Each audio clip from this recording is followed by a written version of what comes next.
दोस्तों, Indian railway finance corporation limited यानी IRFC की बात करें तो स्टॉक काफ़ी नीचे आया ऊपर के लेवल से। जो स्टॉक 200 के आसपास ट्रेड किया करता था वो स्टॉक 136 तक आ चुका है। क्या स्टॉक फिर से 100 तक जाने वाला है या फिर आने वाले समय फिर से ये 200 को क्रॉस करके एक नई हाई बनाने की तैयारी करेगा? तो यहाँ पे बहुत सारी अपडेट है जिनको हम एक एक करके डिस्कस करेंगे। साथ में कुछ ब्रोकरेज हाउस की राय निकल के आ रही है स्टॉक को लेकर, रेलवे सेक्टर को लेकर भी कुछ अपडेट है। इसके अलावा कुछ बड़ी अपडेट ये इशारा भी कर रही है कि आने वाले समय में अभी भी रेलवे के लिए बहुत सारी अपॉर्चुनिटी बाकी है, लेकिन स्टॉक काफ़ी ज़्यादा दौड़ भी चुके हैं। ऐसे में लोगों को लगता है कि एक बार प्रॉफिट बुक करके निकल जाना चाहिए। क्या ये रणनीति बन सकती है आगे की, समझने की कोशिश करेंगे इस वीडियो के माध्यम से। और क्या आईआरएफसी एक लंबी रेस का घोड़ा है जो आने वाले समय में हमें ज़बरदस्त रिटर्न वैसे ही दे सकता है जैसा पिछले दिनों इसने दिया है। लेकिन फ्रेंड, उससे पहले अगर आप पहली बार हमारे चैनल पे आए तो चैनल को सब्सक्राइब कर दीजिए, एक बेल आइकॉन दबा दीजिए ताकि जब भी नया वीडियो बने पहला नोटिफिकेशन आपको मिले। वीडियो पसंद आए तो लाइक से जरूर कीजिए। चलो फ्रेंड्स, वीडियो स्टार्ट करते हैं। मैं हूँ आपका दोस्त एस.बी. दवे और हमारे अपने चैनल ऑनलाइन कमाई में आपका बहुत बहुत स्वागत है। तो सबसे पहले कल यानी फ्राइडे के कारोबार को डिस्कस कर लेते हैं। स्टॉक की शुरुआत हुई बिल्कुल फ्लैट 140 के आसपास जो गुरुवार की क्लोजिंग थी, और इंट्राडे में इसने 145 का हाई भी बनाया, यानी स्टॉक ने दौड़ने की कोशिश की। लेकिन आप देख सकते हो कि जैसे कि दबाव के सिग्नल बने, बाजार में गिरावट का माहौल बना। हमने देखा कि बाजार में 450 पॉइंट की गिरावट हुई। इस वजह से ये भी स्टॉक नीचे आ गया और लोगों को अभी भी डर लग रहा है। भले ही इस समय बड़े फंड हाउस इसमें खरीदारी करो, लेकिन रिटेल इन्वेस्टर तो काफ़ी ज़्यादा पैनिक करे और इसी वजह से इसका 133 का लो बना। लेकिन कुछ रिकवरी हुई निचले लेवल से और अंत में क्लोजिंग 136 के आसपास हुई है, जहाँ पे 2.78% की गिरावट हुई। अब यहाँ पे वॉल्यूम थोड़ा सा कम हुआ है गुरुवार के मुकाबले। तो देख सकते हो कि पिछले एक महीने पहले इसका 6 करोड़ का वॉल्यूम था, 1 करोड़ की डिलीवरी उठाई गई थी। 1 वीक पहले देखे तो इसका 10 करोड़ का वॉल्यूम हुआ था, 2 करोड़ की डिलीवरी उठाई गई थी। और गुरुवार को वॉल्यूम काफ़ी ज़बरदस्त बढ़ा था, 21 करोड़ के आसपास वॉल्यूम पहुंचा और 3 करोड़ का डिलीवरी बेस काम हुआ। और फ्राइडे को अगर हम देखें तो 14 करोड़ के आसपास का टोटल वॉल्यूम हुआ, 2 करोड़ की डिलीवरी उठाएगी। तो वॉल्यूम अभी तो ऐसे हिसाब से देखें तो काफ़ी अच्छा बढ़ा हुआ है। 133 इंट्राडे का लो था, लेकिन हाई 145 का था। तो उस हिसाब से देखें तो काफ़ी बड़ा अप डाउन देखने को मिला है। करीब 12-13 रुपये का बड़ा अप डाउन था जो हमें देखने को मिला इंट्राडे के अंदर। दोनों तरफ का फिलहाल माहौल बना हुआ है। 52 वीक का लो 25.40 का और हाई आप देखें तो 192 का है। तो ये स्टॉक ऑलरेडी बड़ा मल्टीबैगर साबित हुआ है और आईपीओ में भले ही इसको लोगों को परेशान किया, लेकिन उसके बाद में जब दौड़ने लगा तो काफ़ी ज़बरदस्त दौड़ा और ये 20 रुपये का शेयर लगभग 200 तक पहुंचा। अब इसकी परफॉर्मेंस देखें तो 11 मार्च को स्टॉक 141 के आसपास था, जहाँ पे 1.8% की गिरावट हुई। 12 मार्च को स्टॉक आ गया 136 के आसपास, जहाँ पे 3.1% की फिर गिरावट हुई। और 13 मार्च को गिरावट काफ़ी बड़ी हुई, जिस दिन बाजार पूरी तरह से धराशायी हुआ, सभी के सभी शेयर नीचे आए। इसमें भी भारी गिरावट हुई, स्टॉक आ गया 124 के आसपास, जहाँ पे 9.1% की गिरावट हुई। और निचले लेवल से लोगों को एक खरीदारी का जो मौका मिला और उसका असर हमने देखा 14 मार्च को, जब 14 मार्च से एक ज़बरदस्त बाउंस बैक देखने स्टॉक फिर से 140 तक पहुँच गया 12.9% की बम्पर तेजी के बाद। तो 13 मार्च को जो गिरावट हुई थी उससे भी ज़्यादा हमने रिकवरी देखी है 14 मार्च को, और स्टॉक काफ़ी ज़बरदस्त दौड़ा।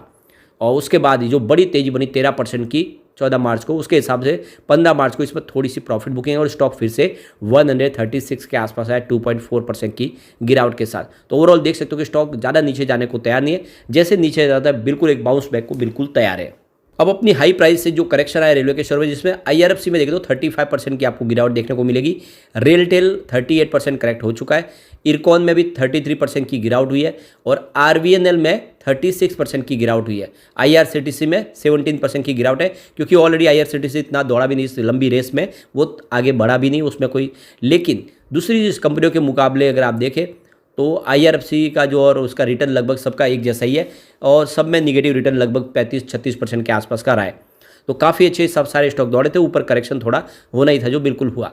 अब कोटक महिंद्रा की तरफ से देखो तो नीलेश शाह ने जो यहाँ पे बयान दिया है कि कम फ्री फ्लोट वाले जो शेयर है उसमें जो करेक्शन है वो लंबे समय तक जारी रह सकता है। और जहाँ तक रेलवे शेयरों का सवाल है तो यहाँ पे रेल संबंधी कंपनियों को अगर किसी ने चुना है तो फिलहाल भारतीय रेलवे में वर्तमान की स्थिति में जिस तरह से काम आगे बढ़ रहा है, उसमें निवेशकों को किसी तरह से कोई गलत होने की कोई संभावना नहीं, यानी निवेश अगर रेलवे के शेयरों में किया हुआ तो उसमें कोई ज़्यादा तकलीफ वाली बात नहीं है, क्योंकि रेलवे में जिस तरह से एक के बाद एक अनाउंसमेंट हो रहे हैं, जिस तरह से काम आगे बढ़ रहा है, उस हिसाब से इन शेयरों की प्राइस भी आने वाले समय बढ़ सकती है।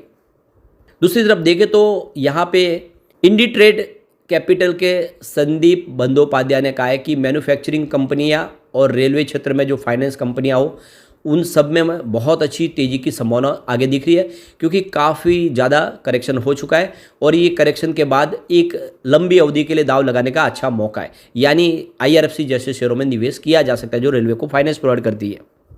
कोटक इंस्टीट्यूशनल इक्विटीज़ का कहना है कि रेलवे बोर्ड जो इस समय देखे तो टेक्नोलॉजी अपग्रेड के ऊपर ध्यान दे रहे और आने वाले समय कुछ नई टेक्नोलॉजी और अपनाई जा सकती है। आने वाले समय कुछ नए टेंडर जारी होंगे, जिसमें वंदे भारत के लिए भी टेंडर जारी हो सकते हैं। इसके अलावा देखें तो अमृत भारत रेलवे स्टेशन की जो स्कीम चल रही है, उसके लिए भी यहाँ पे कुछ नई संभावना बनेगी। इसके अलावा देखें तो जय कोच फैक्ट्रीज़ के लिए भी कुछ अनाउंसमेंट नया होगा, कुछ निवेश होगा। यानी अभी बहुत कुछ होने वाला है रेलवे के शेयरों के लिए, ये अच्छी खबर है। तो यहाँ पे देखो कि EPC टेंडरिंग पाइपलाइन में है। इसके अलावा देखो रीडेवलपमेंट होना है स्टेशनों का, इसके अलावा इलेक्ट्रिफिकेशन होना है, सिग्नलिंग सिस्टम लगना है, बहुत कुछ होना बाकी है। रेलवे की जो सेफ्टी के लिए जो टेक्नोलॉजी, जो कवच, जो ऑटोमेटेड ट्रेन सेफ्टी सिस्टम है, उस पर बहुत सारा आगे भी निवेश होना है। अभी इंडिया में इसकी शुरुआत की गई है और आप देख सकते हो जिस तरह से कवच के ऊपर भी खर्च किया जा रहा है, यानी ये सारे के सारी जो संभावना है, ये IRFC के लिए एक तरह से गोल्डन अपॉर्चुनिटी है आपके लिए, जो निचले लेवल से अगर आप खरीदारी करते हो तो। अब यहाँ पे जो एक बड़ी अपडेट और निकल के आ रही है कि रेलवे ने एक माइलस्टोन अचीवमेंट किया है, 1500 मिलियन टन का यहाँ पे फ्रेट लोडिंग किया है। और आप देख लीजिए एक तरह से बड़ा अचीवमेंट है। 15 मार्च की जो आप अपडेट के हिसाब से लेटेस्ट देखें तो जिस तरह से रेलवे के लिए अलग अलग ट्रैक बिछाए गए फ्रेट कॉरिडोर के लिए, उसका अब असर देखने को मिला है। और अब सारा का सारा देखें तो जो आप देखें इसका जो ट्रांसपोर्टेशन का काम बढ़ता हुआ दिखाई दे रहा है, और ऐसे में आने वाले समय रेलवे को भी बेनिफिट होगा, तो रेलवे उसमें और ज़्यादा खर्च कर पाएगी। तो आने वाले समय में 3 नए फ्रेट कॉरिडोर भी बनने जा रहे हैं, और जिस तरह से अब रेलवे फायदे में आ चुकी है फ्रेट कॉरिडोर के माध्यम से, इसका और बेनिफिट बढ़ेगा और सरकार इसके लिए खर्च करने को बिल्कुल तैयार है। एक अपडेट छत्तीसगढ़ से निकल के आ रही है। यहाँ पे 305.81 करोड़ के एक प्रोजेक्ट का ऐलान हुआ है। ये साउथ ईस्ट सेंट्रल रेलवे के माध्यम से देखें तो छत्तीसगढ़ में, जिसमें रेलवे के ब्रॉडगेज के लिए लाइन को ब्रॉडगेज करना है और उस पर काफ़ी खर्च होने वाला है। तो लगातार एक के बाद एक अनाउंसमेंट हर अलग अलग स्टेट से हो रहे हैं। अभी रिसेंटली हमारे PM नरेंद्र मोदी जी की तरफ से 85,000 करोड़ के प्रोजेक्ट का ऐलान किया गया। अलग अलग रेलवे के बहुत सारे प्रोजेक्ट हैं जो कंप्लीट होंगे आने वाले समय में। इसके अलावा लास्ट मंथ ही देखें तो 41,000 करोड़ के 2000 जो अलग अलग प्रोजेक्ट है वो सरकार ने ऐलान किए। इस तरह से सरकार लगातार हर दिन बहुत सारा खर्च अनाउंसमेंट कर चुकी है इलेक्शन के पहले। अब आज तो आचार संहिता लग गई है तो अब कुछ अनाउंसमेंट नहीं होगा, लेकिन उसके पहले बहुत सारे प्रोजेक्ट ऐलान हो चुके हैं अलग अलग स्टेट के अंदर, जो आने वाले 5 से 10 सालों में पूरे होते हुए दिखाई देंगे। ऐसे में रेलवे के शेयरों में ये जो तेज़ी का दौर है ये काफ़ी लंबा चलता हुआ दिखाई दे सकता है। और रेलवे के बजट को भी काफ़ी बढ़ाया गया। आप देखो कि इस बार 2.55 लाख करोड़ का बजट रखा गया था, जिसमें 5.8% की वृद्धि है। तो पिछले साल ये 2.41 लाख करोड़ के आसपास था। तो सरकार रेलवे के लिए खर्च कर रही है, जिसका फायदा देखने को मिलेगा। तो ये निचले लेवल से IRFC में खरीदारी का बहुत अच्छा मौका इस समय दिखाई दे रहा है। अब एक बार पिवट लेवल के माध्यम से समझ सकते हैं कि गिरावट में कहाँ तक जा सकता है और तेजी बनी तो कहाँ जाएगा। तो यहाँ से अगर गिरावट होती है तो 131 का पहला सपोर्ट है, ये टूटा तो स्टॉक आपको 126 तक जाता हुआ दिखाई दे सकता है। गिरावट और जारी रही तो 119 तक भी आ सकता है।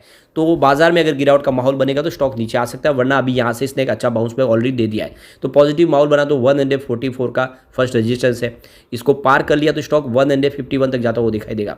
और एक बार यह 150 को पार करेगा तो फिर 156 तक जाता हुआ दिखाई देगा। तो वो इन्वेस्टर जो लॉन्ग टर्म के लिए शेयरों में निवेश करना है तो उनके लिए IRFC अच्छा स्टॉक है। आपको लॉन्ग टर्म के लिए होल्ड करना चाहिए। आने वाले समय आपको कई गुना रिटर्न देने की ताकत रखता है। लेकिन फ्रेंड, कोई भी इन्वेस्टमेंट करने से पहले अपने फाइनेंशियल एडवाइस बड़े ले ले या अपना खुद का रिसर्च करें, क्योंकि मैंने वीडियो आपके एजुकेशनल पर्पज़ के लिए ही बनाया। वीडियो पसंद आए तो लाइक से जरूर कीजिए और चैनल को सब्सक्राइब कर दीजिए। Thank you friends.